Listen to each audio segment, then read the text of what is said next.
ನಮಸ್ಕಾರ ಕದಂಬ ನ್ಯೂಸ್ಗೆ ಸ್ವಾಗತ. ನಾನು ಸೋನಿಕಾ ಸುದೇಶ್. ಮೊದಲಿಗೆ ಮುಖ್ಯಾಂಶಗಳು.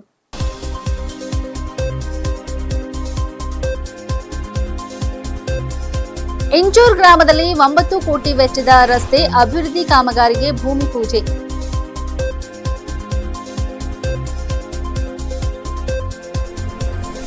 ಕೇಂದ್ರ ಸರ್ಕಾರದಿಂದ ರಾಜ್ಯಕ್ಕೆ ಅನ್ಯಾಯ, ಪ್ರಿಯಾಂಕ್ ಖರ್ಗೆ ಆರೋಪ.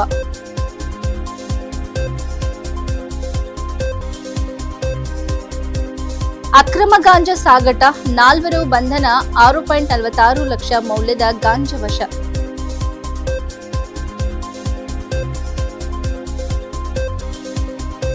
ಎಲ್ಪಿಜಿ ಸಿಲಿಂಡರ್ ದರ ಏರಿಕೆ ಖಂಡನೆ, ಯುವ ಕಾಂಗ್ರೆಸ್ ಪ್ರತಿಭಟನೆ. ಸುದ್ದಿಯ ವಿವರಗಳು. ಭಾಲ್ಕಿ ತಾಲೂಕಿನ ಇಂಚೂರು, ಲಾದ, ಕುಂಟೆಗಾಂವ್, ಮೊರಂಬಿ ಗ್ರಾಮಗಳನ್ನು ಮುಖ್ಯ ರಸ್ತೆಗೆ ಸಂಪರ್ಕಿಸುವ ಸುಮಾರು 9 ಕಿಲೋಮೀಟರ್ ರಸ್ತೆ ಅಭಿವೃದ್ಧಿ ಕಾಮಗಾರಿಗೆ ಇಂದು ಇಂಚೂರು ಗ್ರಾಮದಲ್ಲಿ ಭೂಮಿ ಪೂಜೆ ನೆರವೇರಿಸಲಾಯಿತು. ಸಂಸದ ಸಾಗರ್ ಖಂಡ್ರೆ ಅವರು ಕಾಮಗಾರಿಗೆ ಚಾಲನೆ ನೀಡಿದರು. ಜಿಲ್ಲಾ ಉಸ್ತುವಾರಿ ಸಚಿವ ಈಶ್ವರ್ ಖಂಡ್ರೆ ಅವರು ಸುಮಾರು 9 ಕೋಟಿ ಅನುದಾನದಡಿ ಈ ಯೋಜನೆ ಕೈಗೊಳ್ಳಲಾಗಿದ್ದು, ಗ್ರಾಮ ರಸ್ತೆಯನ್ನು ಎಂಡಿಆರ್ ರಸ್ತೆಯಾಗಿ ಪರಿವರ್ತಿಸಿ ಏಕಮಾರ್ಗ ರಸ್ತೆಯನ್ನು 2 ಮಾರ್ಗದ ರಸ್ತೆಯಾಗಿ ಅಭಿವೃದ್ಧಿಪಡಿಸಲಾಗುತ್ತಿದೆ.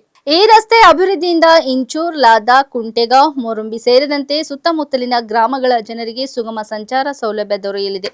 ವಿಶೇಷವಾಗಿ ರೈತರು, ವಿದ್ಯಾರ್ಥಿಗಳು ಹಾಗೂ ಸಾರ್ವಜನಿಕರ ದಿನನಿತ್ಯದ ಸಂಚಾರಕ್ಕೆ ಈ ರಸ್ತೆ ಮಹತ್ವದ ನೆರವಾಗಲಿದೆ. ಕ್ಷೇತ್ರದ ಅಭಿವೃದ್ಧಿಗೆ ಸದಾ ಸಹಕಾರ ನೀಡುತ್ತಿರುವ ಜಿಲ್ಲಾ ಉಸ್ತುವಾರಿ ಸಚಿವ ಈಶ್ವರ್ ಖಂಡ್ರೆ ಅವರಿಗೆ ಸ್ಥಳೀಯರು ಕೃತಜ್ಞತೆ ವ್ಯಕ್ತಪಡಿಸಿದರು. ಈ ಸಂದರ್ಭದಲ್ಲಿ ಸ್ಥಳೀಯ ಜನಪ್ರತಿನಿಧಿಗಳು, ಮುಖಂಡರು ಹಾಗೂ ಗ್ರಾಮಸ್ಥರು ಉಪಸ್ಥಿತರಿದ್ದರು. ಕೇಂದ್ರ ಸರ್ಕಾರ ರಾಜ್ಯ ಸರ್ಕಾರದೊಂದಿಗೆ ಅನ್ಯಾಯ ಮಾಡುತ್ತಿದೆ ಎಂದು ಸಚಿವ ಪ್ರಿಯಾಂಕ್ ಖರ್ಗೆ ಆರೋಪಿಸಿದರು.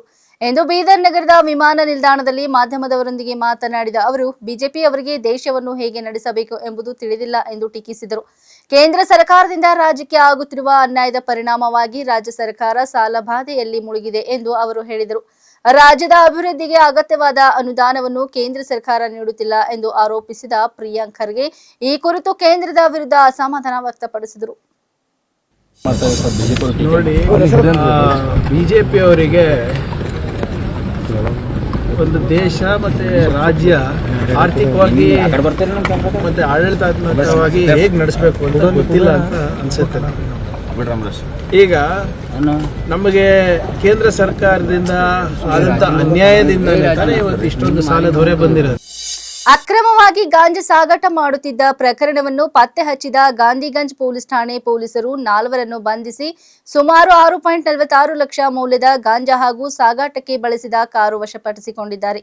ಜಿಲ್ಲಾ ಪೊಲೀಸ್ ವರಿಷ್ಠಾಧಿಕಾರಿ ಪ್ರದೀಪ್ ಕುಂಟಿ ಅವರ ನೇರ ನಿರ್ದೇಶನ ಹಾಗೂ ಮಾರ್ಗದರ್ಶನದಂತೆ ಕಾರ್ಯಾಚರಣೆ ನಡೆಸಿದ ಪೊಲೀಸರು ಗಾಂಧಿಗಂಜ್ ಪೊಲೀಸ್ ಠಾಣಾ ವ್ಯಾಪ್ತಿಯ ಕಮಠಣ, ಬೀದರ್ ರಸ್ತೆಯ ಸ್ವಿಮ್ಮಿಂಗ್ ಪೂಲ್ ಬಳಿ ದಾಳಿ ನಡೆಸಿದರು. ಕಾರಿನಲ್ಲಿ ಗಾಂಜಾವನ್ನು ಬೀದರ್ ನಗರಕ್ಕೆ ಹೆಚ್ಚಿನ ಬೆಲೆಗೆ ಮಾರಾಟ ಮಾಡುವ ಉದ್ದೇಶದಿಂದ ಸಾಗಿಸಲಾಗುತ್ತದೆ ಎಂಬ ಖಚಿತ ಮಾಹಿತಿಯ ಮೇರೆಗೆ ಈ ಕಾರ್ಯಾಚರಣೆ ಕೈಗೊಳ್ಳಲಾಯಿತು. ಕಾರ್ಯಾಚರಣೆಯಲ್ಲಿ ಸುಮಾರು 8 ಕೆಜಿ 920 ಗ್ರಾಂ ಗಾಂಜಾ ಹಾಗೂ ಗಾಂಜಾ ಸಾಗಾಟಕ್ಕೆ ಬಳಸಿದ ಒಂದು ಕಾರು ವಶಪಡಿಸಿಕೊಳ್ಳಲಾಗಿದೆ. ಒಟ್ಟಾರೆ 6,46,000 ರೂಪಾಯಿ ಮೌಲ್ಯದ ವಸ್ತುಗಳನ್ನು ಪೊಲೀಸರು ಜಪ್ತಿ ಮಾಡಿದ್ದಾರೆ.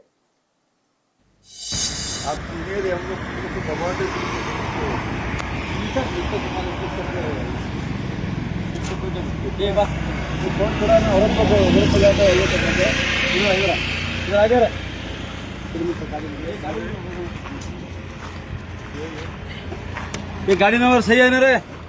हाँ सर, सही है सर, हमारा ये गाड़ी इधर इधर ए यार दोनों इधर ये सुधर कर सिलेंडर सो ए बरो ए कल चल बरो ये थोड़ा गाड़ी का नंबर देखना सर, वोटिंग मार ले.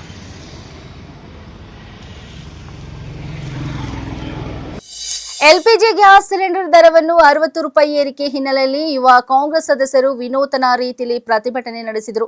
ಕೆಪಿಸಿಸಿ ಪ್ರಧಾನ ಕಾರ್ಯದರ್ಶಿ ಎಸ್ ಮನೋಹರ್ ನೇತೃತ್ವದಲ್ಲಿ ಪ್ರತಿಭಟನೆಯಲ್ಲಿ ಅಮೆರಿಕ ಅಧ್ಯಕ್ಷ ಡೊನಾಲ್ಡ್ ಟ್ರಂಪ್ ಹಾಗೂ ಪ್ರಧಾನಿ ನರೇಂದ್ರ ಮೋದಿ ಅವರ ಮುಖವಾಡ ಧರಿಸುವ ಮೂಲಕ ದರ ಏರಿಕೆಗೆ ಆಕ್ರೋಶ ವ್ಯಕ್ತಪಡಿಸಿದರು. ಈಗಾಗಲೇ ದುಬಾರಿ ಬೆಲೆಯಿಂದ ಸಂಕಷ್ಟದಲ್ಲಿರುವ ಸಾಮಾನ್ಯ ಜನತೆಗೆ ಈ ನಿರ್ಧಾರ ದೊಡ್ಡ ಹೊಡೆತವಾಗಿದೆ. ಸಬ್ಸಿಡಿ ವ್ಯವಸ್ಥೆಯನ್ನು ಕ್ರಮೇಣ ಕಡಿಮೆ ಮಾಡುವ ಮೂಲಕ ಬಡ ಮತ್ತು ಮಧ್ಯಮ ವರ್ಗದ ಜನರ ಮೇಲೆ ಸರ್ಕಾರ ಆರ್ಥಿಕ ಹೊರೆ ಹಾಕಿರುವುದು ಖಂಡನೀಯ ಎಂದು ಪ್ರತಿಭಟನಾಕಾರರು ಆರೋಪಿಸಿದರು. आज सुबह सुबह पूरे देश के आम लोगों के घरों पर महंगाई का बम गिरा है। मोदी सरकार ने रसोई गैस के दाम 60 रुपए प्रति सिलेंडर बढ़ा दिए हैं, जिससे देश के लोगों को बहुत ज्यादा परेशानी है, बहुत ज्यादा दिक्कत है। और ये डर सता रहा है कि क्या आने वाले दिनों में इसी तरह से पेट्रोल और डीजल के दाम भी बढ़ेंगे।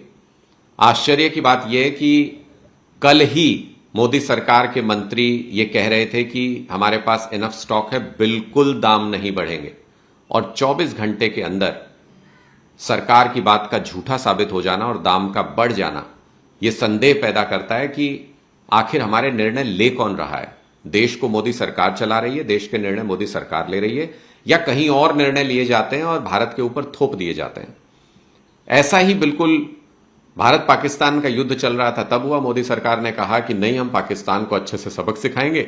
अमेरिका ने कहा कि सीज फायर कर लिया है, और भारत ने बाद में उसको स्वीकार कर लिया कि हां, सीज फायर हुआ है। फिर उसके बाद मोदी सरकार ने कहा कि टैरिफ के मामले में कोई समझौता नहीं करेंगे किसी भी हालत में। ट्रंप ने कहा कि जीरो टैरिफ पे भारत मान गया है, बाद में मोदी सरकार ने स्वीकार कर लिया कि हां, हम मान गए हैं जीरो टैरिफ पर।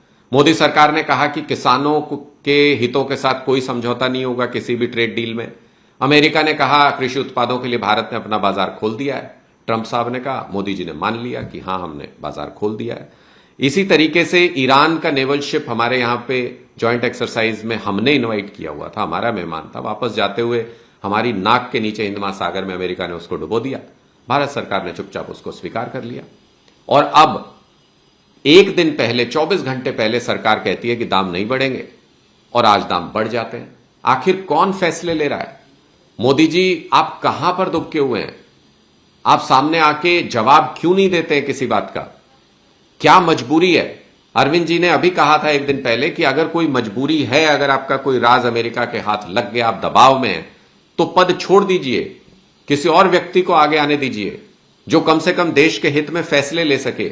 लोगों के हितों को इस तरीके से दांव पर मत लगाइए मोदी जी। पूरा देश इस वक्त इस कंफ्यूजन में है कि अगर दाम घटाने की मांग भी करनी हो तो मोदी जी से करें, या अमेरिका के राष्ट्रपति ट्रंप से वो मांग करनी पड़ेगी कि भारत के अंदर रसोई गैस के दाम घटा दीजिए, पेट्रोल डीजल के दाम मत बढ़ाइए। ये भी मांग हम अपने प्रधानमंत्री से करें या किसी और से करनी पड़ेगी। पूरे देश में ये कंफ्यूजन है और लोगों को ये चिंता सता रही है कि सरकार के एश्योरेंस के बाद भी अगर 24 घंटे में रसोई गैस के दाम बढ़ सकते हैं, तो क्या आने वाले दिनों में पेट्रोल और डीजल के दाम भी बहुत तेजी से बढ़ने वाले हैं। ಕೇರಳ ರಾಜ್ಯ ಪ್ರವಾಸದಲ್ಲಿರುವ ರಾಹುಲ್ ಗಾಂಧಿ ಇಡುಕಿಯ ಕಾಲೇಜೊಂದರಲ್ಲಿ ಸಾರ್ವಜನಿಕ ಸಂವಾದದಲ್ಲಿ ಒಬ್ಬ ವಿದ್ಯಾರ್ಥಿ ಸಿನಿಮಾಗಳು ಈಗ ಜನ ಅಭಿಪ್ರಾಯವನ್ನು ರೂಪಿಸಲು ರಾಜಕೀಯ ಪ್ರಚಾರದ ಸಾಧನೆಗಳಾಗುತ್ತಿವೆಯೇ ಎಂದು ಕೇಳಿದಾಗ ರಾಹುಲ್ ಗಾಂಧಿ ಒಳ್ಳೆಯ ಸುದ್ದಿ ಎಂದರೆ ದ ಕೇರಳ ಸ್ಟೋರಿ ಚಿತ್ರಮಂದಿರಗಳಲ್ಲಿ ಖಾಲಿಯಾಗಿವೆ, ಅದನ್ನು ನೋಡಲು ಯಾರು ಬರುತ್ತಿಲ್ಲ ಎಂಬಂತೆ ಕಾಣುತ್ತಿದೆ. ಇದರಿಂದ ಈ ದೇಶದ ಬಹುಮತ ಜನರಿಗೆ ಕೇರಳದ ಸಂಸ್ಕೃತಿ ಮತ್ತು ಪರಂಪರೆಯ ಬಗ್ಗೆ ಸ್ಪಷ್ಟ ಅರಿವು ಇದೆ ಎಂಬುದು ತೋರಿಸುತ್ತದೆ ಎಂದು ಹೇಳಿದರು. ಚಿತ್ರಗಳು, ಟಿವಿ ಮತ್ತು ಮಾಧ್ಯಮಗಳನ್ನು ಈಗ ಶಸ್ತ್ರದಂತೆ ಬಳಸಲಾಗುತ್ತದೆ. ಜನರನ್ನು ಕಳಂಕಿತಗೊಳಿಸಲು, ಸಮುದಾಯಗಳನ್ನು ದೂರ ಮಾಡುವುದಕ್ಕೆ ಮತ್ತು ಸಮಾಜದಲ್ಲಿ ವಿಭಜನೆ ಸೃಷ್ಟಿಸಲು ಅವುಗಳನ್ನು ಬಳಸಲಾಗುತ್ತಿದೆ. ಇದರಿಂದ ಕೆಲವು ಗುಂಪುಗಳಿಗೆ ಲಾಭವಾಗುತ್ತದೆ ಹಾಗೂ ಇತರರು ಹಾನಿಗೊಳಗಾಗುತ್ತಾರೆ ಎಂದು ಕೇಳಿದರು.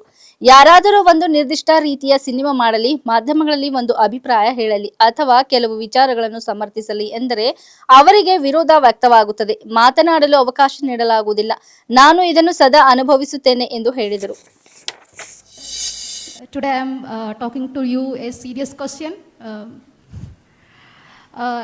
Recently, there is a growing concern that cinema and popular culture are sometimes used to construct a negative narratives about certain states.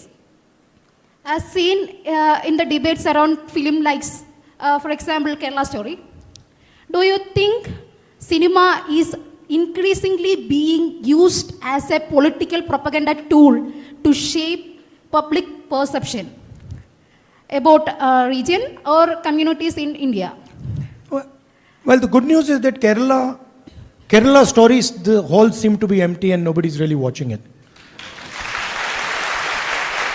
And it shows you that there are people, the majority of this country have an understanding of what's what, have an understanding of what Kerala is and Kerala's traditions and cultures.